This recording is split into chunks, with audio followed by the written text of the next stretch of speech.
today we're going to do one of the Spanish classics, paella. It's Sunday, I've got people coming around home, and this is what we do on Sundays in Spain. Most families today will be eating paella because it's the typical thing to do, especially when you've got people gathering around the table.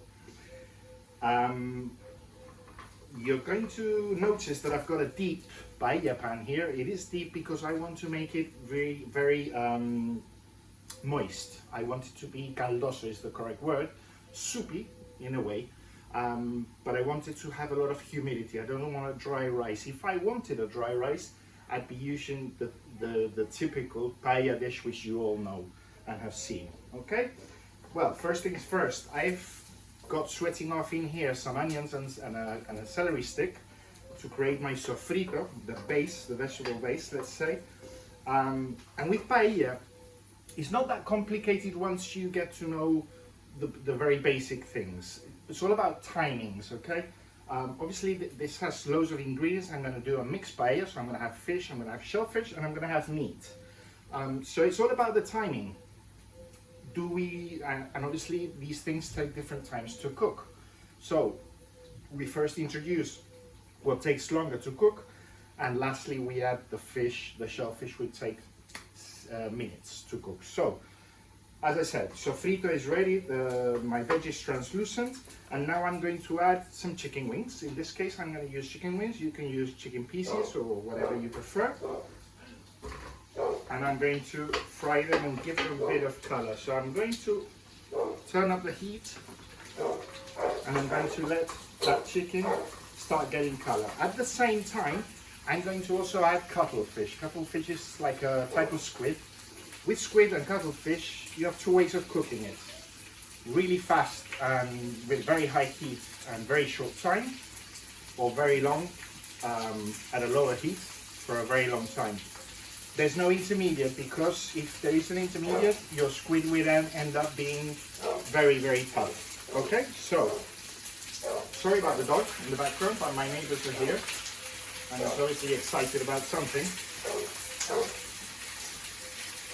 So the squid, the cuttlefish in this case, goes also into the pan, and I'm going to fry these a little bit. I'll be showing you very briefly what they're supposed to look like before we start adding anything else. As you can see, my cuttlefish and my chicken is already cooked, or well, at least it's got a bit of color on the outside. This will finish cooking very fast because they're small chicken wings. So now we add another ingredient. You can use whatever ingredients you want. I'm going to add a bit of white sausage, German type bratwurst. It's a white sausage, and I'm going to mix those flavors in very quickly. That doesn't need a lot of cooking because I believe it's already cooked. And we're going to just saute them around and get all those flavors mixing.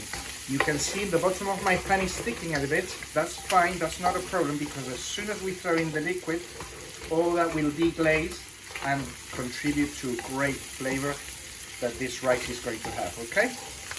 So, let me saute these slightly, and then we're going to add 500 grams of rice. Rice is super important in this case. You can't use any rice, especially not those processed type rice. This is paella rice. It's called bomba rice. It's specially for this dish, and it's a short grain rice that you can see. So we'll add that there, and now we're going to saute it with all those flavors that we already have in the pan. This will allow the grain to start absorbing some of those flavors, coating itself with the oil as well. And sauteing it is always a good idea because it helps develop the flavors. So we've got it all mixed up, and now we go to the spices. I always add paprika, Spanish, de la Vera, of course, as you all know, the best paprika in the world. So that goes in. And I should really use saffron now, but I don't have any. So I'm going to use for coloring agent, because we all like that typical yellowish oranges. I'm gonna add a bit of curcuma, which will also help it with the flavor and give it color. Put the heat down a little bit. Mix those spices so they can release all their flavor with the heat of the rice. You can see the yellow is already developing, getting the color that we all know. And then I'm going to add some tomato sauce. I'm using some processed tomato sauce, tomate frito, and we'll use about 250 milliliters of that. We'll stir all these ingredients together now.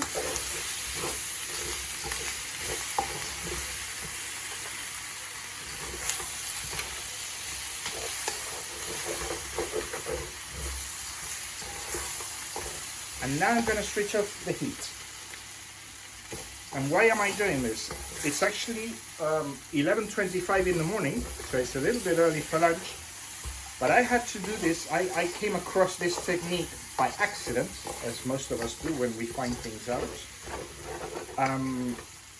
I had to go and get my brother from the airport at one point, and I made a rice. So I in order for him not to have to wait so long to eat, I actually did this stage before going to get him to the airport, and then finish it off later.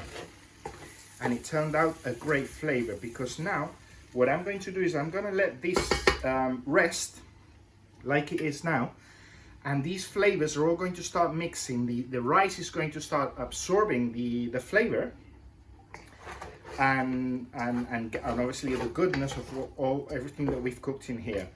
So as I said, a couple of hours, and I'm just gonna let it rest.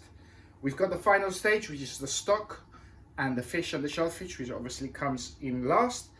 But now we're going to leave it. If you can, and if you have time, always do this. It does make a difference. So foodies, let's finish the paella.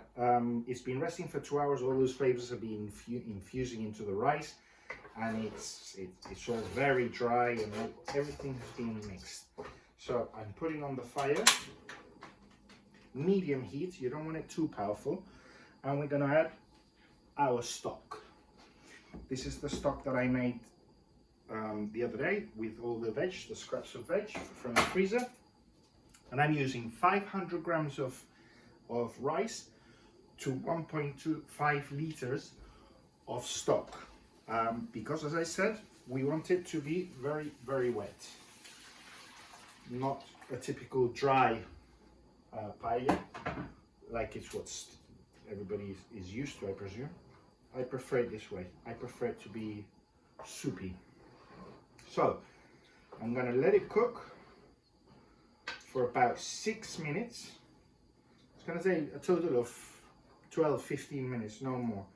So I'm going to let it cook, and first we mix it properly, and then we don't touch it anymore. The secret is because we don't want the rice to release its starch. We don't want a risotto here. So from now on, we don't touch it anymore. Medium heat, 6 minutes. I'm going to add my asparagus stalks, which I have here to give it an extra flavor. And then 2 minutes later, shellfish and fish goes in. I'll show you in a minute. Okay, foodies, as you can see, it's bubbling away. The rice is getting volume. Can you see that? It's getting nice, but it's still very soupy, which is what I'm looking for in this case, for this particular paella. So now is the time to throw in our fish. King prawns, we've got a bit of white fish. In this case, I'm using shark, and we got some mussels.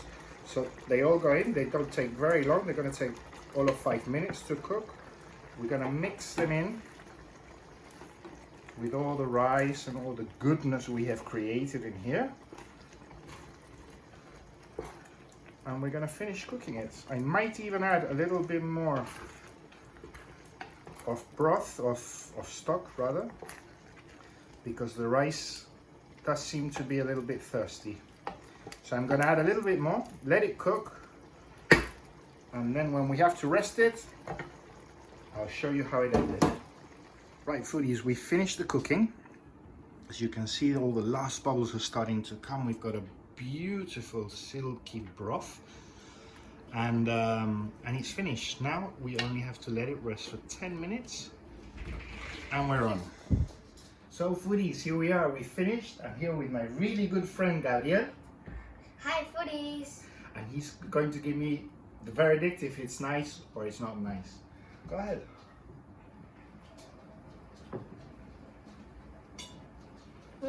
It's a super nice.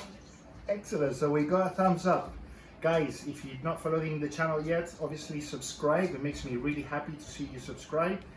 And like the video if you've enjoyed it. And I'll see you soon. Take care. Bye. Bye bye.